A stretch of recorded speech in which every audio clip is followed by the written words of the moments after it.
今日嘅智能手機夠薄夠輕咧，係一個賣點。嗱，喺20年前，手機好似大哥大電話，好多80、90後可能咧都只係聽過就未見過。而且有啲流動電話嘅通話月費仲要成600幾蚊。今集過了20年，會同大家睇下流動通訊行業呢20年嘅變化。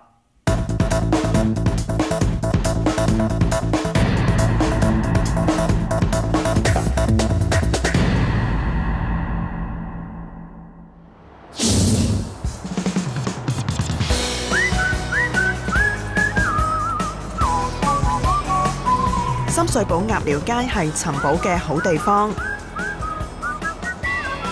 一日我哋要揾嘅寶物就係佢。以前曾經叱咤一時嘅大哥大，又稱為水壺，而家已經成為咗收藏品。只要保存得好，仍然有價有市。呢個大哥大係嘛？我以前收落嚟嘅，冇電，柴嘅打得有入卡嘅嗰啲咪貴啦，嗰啲賣得幾千銀㗎，而家人嚟揾㗎。咁究竟20年前出一部大哥大要幾多錢㗎啦？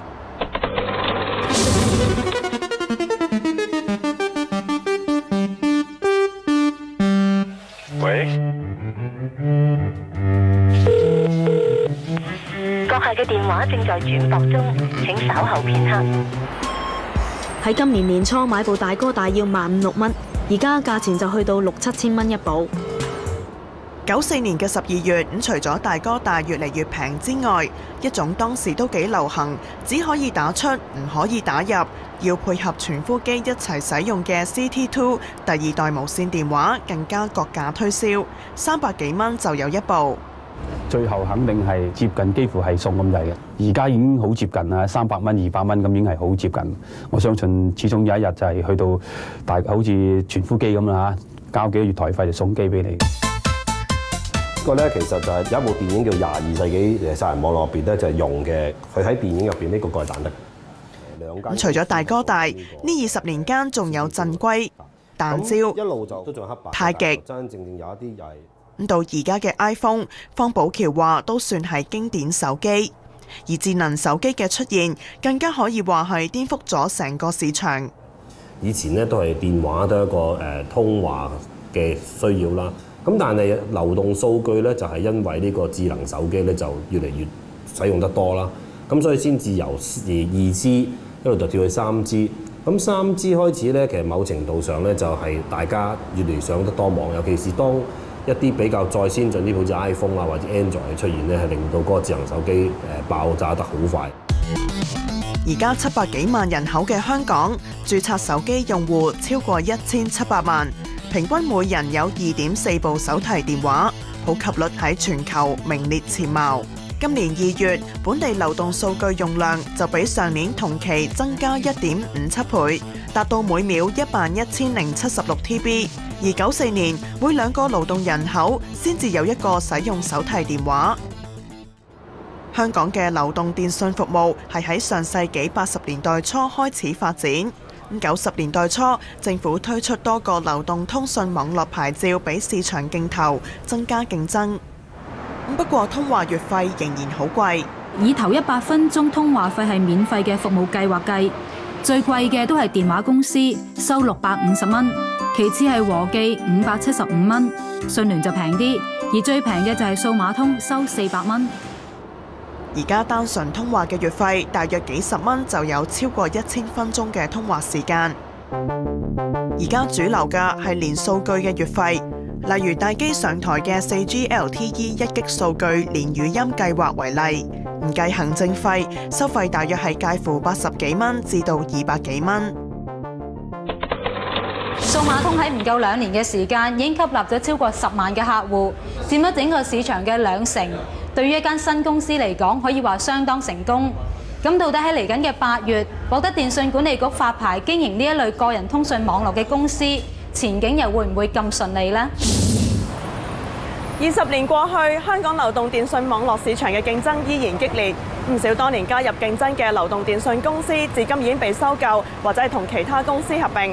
唔好淨係香港電訊上年年底就宣布收購 CSL。令到本地流動電訊商由5個減到去4個，咁佢哋分別係和記、數碼通、中國移動同埋香港電訊。今個月初，香港電訊宣布整合旗下品牌，部分月費計劃加幅由4%至到50%不等。It's not a question of just putting up prices. We're providing our consolidated customer market with a completely different proposition.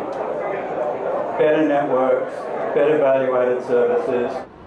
事實上，連同收歸 CSL 旗下嘅新世界、123、1010，香港電訊嘅市佔率達到1%，成為咗全港最大嘅流動電訊商。而和記電訊旗下嘅3香港亦都跟隨提高部分收費，令人擔心市場份額過分集中，電訊業會出現壟斷，加價在所難免。不過，通訊業聯會負責人話，唔能夠單單從市佔率推斷市場出現壟斷。壟斷呢，實際上就除咗呢個市場佔有率之外呢，亦都有好多個方法咧，或者好多條件咧，去睇佢係冇呢個所謂壟斷嘅。咁亦都包括譬如話佢嘅產品啦，係咪單一啦，或者佢個品牌啦，或者佢個服務啊，佢個市場佔有率，佢係咪可以經由佢去做嗰件事，真係控制到嗰個市場？但係你可以睇到市場而家大家咧都係喺無論價錢上邊啊，或者佢自己本身嗰個產品嘅所謂差異性上邊咧，係做咗好多工作嘅。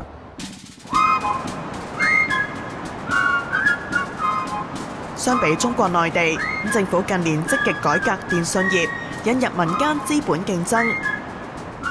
流動虛擬網絡營運商可以租用3大基礎營運商嘅網絡經營電訊業務，預計流動服務月費嘅價格嚟緊將會有下調嘅空間。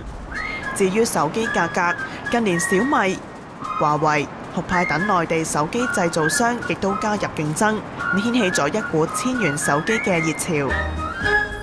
截至2012年，內地嘅流動電話用戶數目達到11億1000萬。不過原來20年前唔少人要到公共電話亭先至可以講電話。喺中國，由於電話設施唔足夠，但需求又大，好多時都見到唔少人使用街邊嘅公共電話服務。你一日通常用幾多次公用電話呢？好多啊，10多次啦。唔係好多咧，有時1、2次，多就3、4次咧。你屋企有冇電話？冇。你屋企冇電話？咁公司咧？我公司冇電話。大陸即係可能因為拉固網係需要好多成本啊同埋時間啦，所以其實佢就算拉固網都係拉得好慢，因為實地公太大，因為線裝唔到啦。咁索性直接咧就用手機上網。咁所以見到其實大陸咧喺呢幾年咧上3G客量上得好快啦。近年即時通訊軟件大行其道，對內地同埋香港電訊商以傳統嘅通話同埋短訊等收費業務造成衝擊。何偉忠估計，未來幾年各大電訊商為求提升公司每月每戶嘅平均收入，會積極拓展增值服務。新發展，譬如話而家嗰啲我哋叫做物聯網、雲端計算，佢限制佢係流動數據，但係佢冇限制佢係增值業務啊嘛。你可以做好多增值業務。實際上，你如果做增值業務嘅話，亦都可以豐富到本身佢自己做嘅基礎電訊。兩地電訊商同樣面對用戶使用流動數據越嚟越多嘅問題。喺頻譜資源有限嘅情況之下，高用量而又願意俾錢享用較高上網質素或者係增值服務嘅客戶，似乎係各大電訊商未來致力爭取嘅對象。